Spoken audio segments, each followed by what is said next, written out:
All right. Hey, what's up, everybody? It is Monday, and I'm excited to be streaming here today live from kind of my art studio here in Connecticut. And I wanted to talk a little bit today about how to avoid burnout and how to increase creativity at the same time in your life. You know, I know as a professional photographer slash filmmaker slash artist for the past 20 years, life can become overwhelming when you're trying to get so many different projects done and so many things out the door. And a lot of times people will ask me, how do you get so much done? How is it possible that you have a professional photography career that takes you around the world, that you have all of the painting going on? I play in a band and music and so many other things. And you know, the way I get it done is that I have this weird balance going on. And I want to talk about that because somehow, still after 20 plus years of being this active and this fast forwarded when it comes to creativity, I still wake up every day completely passionate about what I do. Now, I'm not sure I can say that every single day is a perfect day, but like anything in life, you know, you want to make the most of it. You want it to be an incredible life that we lead, especially as creatives. And, you know, I think the thing about today and today's society is that, you know, our society tends to glorify, unfortunately, hard work. And I think the best thing that we could be doing for ourselves is to start glorifying working smarter rather than harder. And so I want to talk a little bit about working smart today and kind of the difference between stress and burnout. Now, when it comes to stress can be a good thing, right? I'm often stressed. In fact, I work incredibly well under high pressure and high stress, and I enjoy it as well. So, you know, you can still be very creative and be stressed. You can still do your job with enthusiasm and be stressed. You know, there's a lot of people that work very well under high pressure, and I am certainly one of those, especially when I'm photographing weddings. It's a high pressure job, but I absolutely do it and love it because of that factor, because it's so high stress and so interesting at the same time. But so stress is about kind of like having too much in your life, feeling overwhelmed by the moment, but it doesn't mean that it's not exciting. Burnout is kind of the complete opposite of that, right? It's kind of the lack of things, the lack of motivation, the lack of a desire to get up in the morning and create. You know, it feels like sometimes your life is kind of out of control and you don't have your ability to kind of lift yourself and pick yourself up out of the moment. So that makes it hard to get out of bed, hard to create. But I think when you can find that balance in life and you don't overwhelm yourself with stress on such a daily basis constantly throughout your career, you can avoid burnout very easily. And let's talk about that a little bit. Let me tell you a little story about my weekend and how things went, along with some lifestyle tips and things along the way as well. Now, this weekend was kind of funny for me because Sunday, yesterday, I had a little bit of time to myself, and my wife and I were sitting by the pool, and I'm thinking to myself, all I could think about was work, and I was miserable. I was not a happy camper, and the reason being was I was feeling that stress of having so many ideas going through my head, but yet not being able to have clarity in that moment, and I struggled with that so hard. And so my wife said, you know what, let's get out of here. Let's leave the house where you think about work. Let's go have lunch. And that was, you know, a good idea because I'm like, okay, maybe this will clear my head. But as she was getting ready to go out to lunch, I sat down in our main photography studio and I started strumming on my guitar. And for about 10 minutes, I was just completely in the zone and completely away from the ideas of photography, the ideas of painting and fashion, and just focused in the moment on my music. And she came down a few minutes later and suddenly I was feeling really chipper and really happy and excited. And I had just written the chorus of a song. And she said, did you record that? And I'm like, no. And she's like, take a minute and record it. That's too good. So, you know, the thing about music is it's pulling me out of my conscious thought, my stress thoughts, and it's putting me in my unconscious zone. And that's the goal here. We want to find ways and times that we can get into the unconscious zone creatively as well. So that's part of the puzzle, to say the least. So, you know, another thing we do these days is we're always behind our computers. You got to be here behind your computer phone now, but you know, we're always behind our devices. And this goes without saying, we all know this, but we need to take time away from our digital devices. And the more time we can take away, the better. Great ideas, I find, for me anyway, don't come when I'm behind the computer working on something. Even if I'm searching online, so on and so forth, I may gain knowledge, but that again is active. It's not unconscious. When I get out into the real world and I explore things or try something new or just interact with people, that's when I'm feeling the world of unconscious, and a lot of times that leads to the answer of the puzzle for me. Quick little tip, note cards. Use note cards.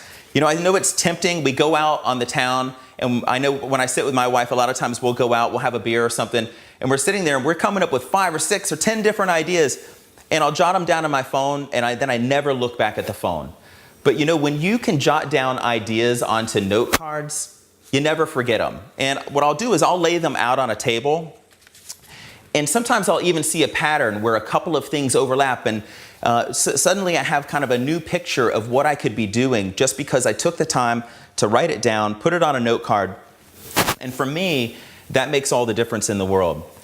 So, the thing is, we want to tap into both our conscious creativity and our unconscious creativity, because when those two marry, I know when I'm photographing at weddings, I want to be technically sound. I want to create images that are technically beautiful and perfect and so on and so forth.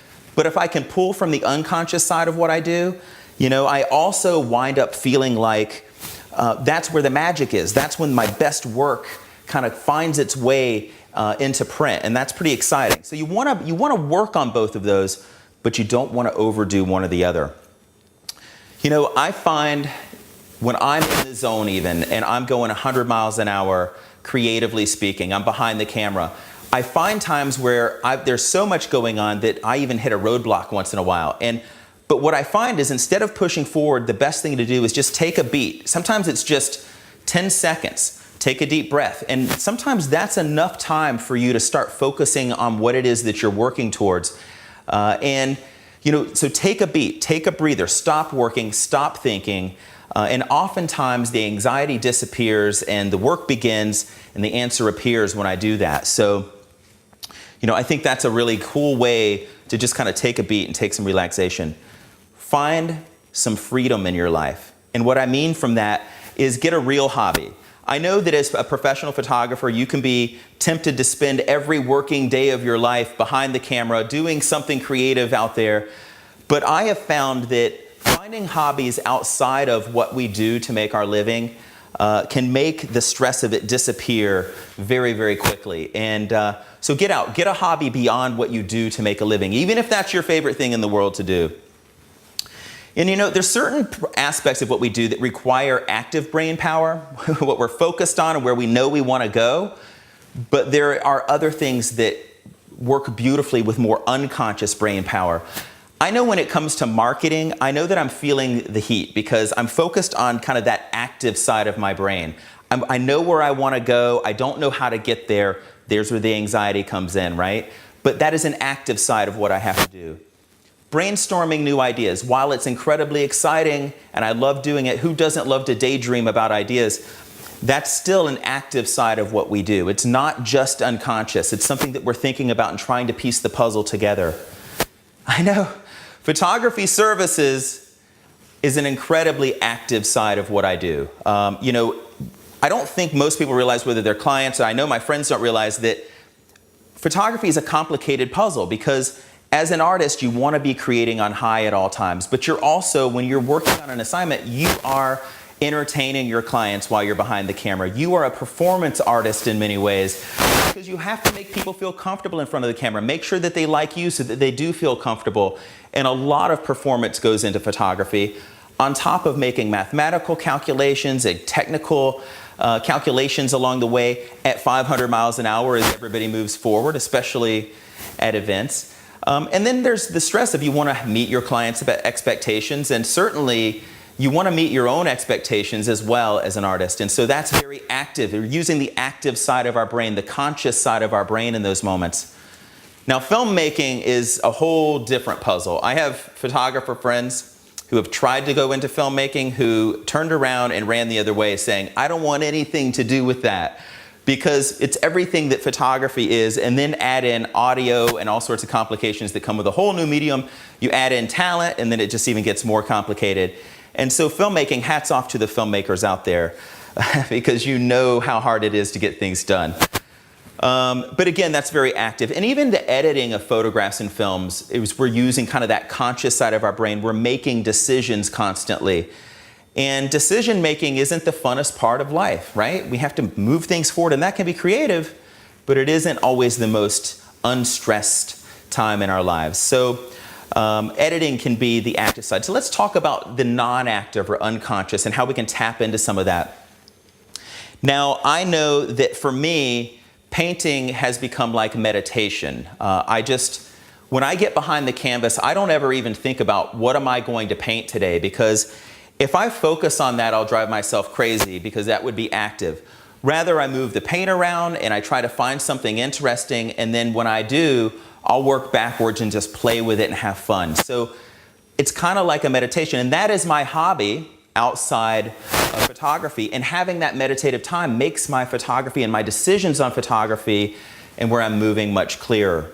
Music, like I said earlier, it's unconscious again. You know, it's just being in the moment, enjoying it. It's more about feeling rather than focusing on marketing or where we're going in decision making. So music can do that as a hobby.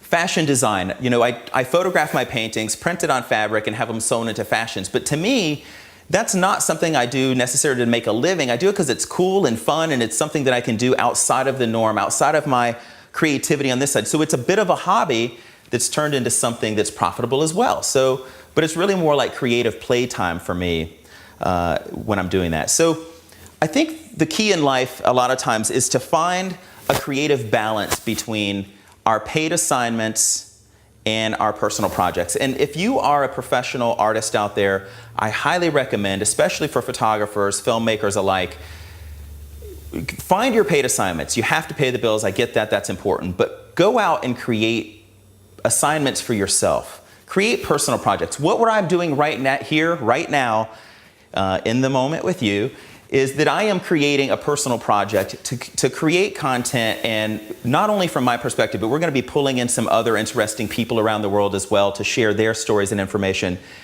And it's just for the fun of it, just because I enjoy it. And here's what the glory of creating personal projects is, that you are learning how to do what you do in the greatest proportion imaginable, so that when you do go out to a client's assignment, you're so well prepared that you don't have to have the stress that goes along with it. You can just have fun with it.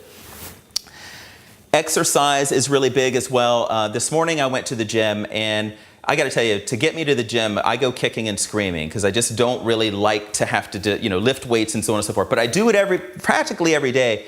And the reason being is, just like today, when I leave, I feel on top of the world, and I generally have better clarity when I leave the gym. So exercise is incredibly important to finding that work-life balance and avoiding burnout. You know, meditate if you can. I don't meditate often enough, to say the least. And if you can't find that time, or you can't get to that point of inner reflection, find some things that force you to unconsciously just be in the moment. I know I love mountain biking, I love snowboarding, skateboarding, sailing. And I find that when I'm out doing sports or things of that nature, I'm in that moment so clearly that it allows me to step away from the work that I'm doing. So when I get back to the work, I'm ready. I'm ready to take the world on by storm. So lastly, make some time to sleep. This goes without saying. But whether it's at night or whether you're taking a nap during the day, sleep is one of the most important things I find to just keeping the balance, especially if you're a high-paced creative professional. And I find that when I don't have the answers that I'm seeking, whether it's creatively, whether it's marketing or anything else, the best thing to do is just sleep on it. So find some time to sleep. And I think if you'll focus on that when you go to bed at night and you're thinking, I can't fall asleep, I'm thinking about work, focus on that idea. Sleep is important. I need to find time to sleep so that I can wake up fresh in the morning with the best idea to take on the day. So that's my little motivational talk today in terms of talking about these things. And I really appreciate you joining me here on Together in Style Live. I'm going to come live again tomorrow. I'm going to make Mondays motivational. I'm going to make Tuesdays about technology. I'm excited. I just got my second Lumix GH5 in, and I want to go through some of the features on the Lumix GH5 And really I want to go through it because I want to focus on the still photography side of the Lumix GH5. I know it gets a lot of praise, rightfully so, for the still photography, for the video components built in and how well it does motion picture. But I tell you, it is a remarkable stills camera. I'm going to take you behind the scenes of some projects and show you how we're using it creatively. So I hope you'll join me tomorrow for Tuesday for a tech talk, and thank you for joining me on Together in Style Live. Appreciate you guys being here, and that's a wrap on today.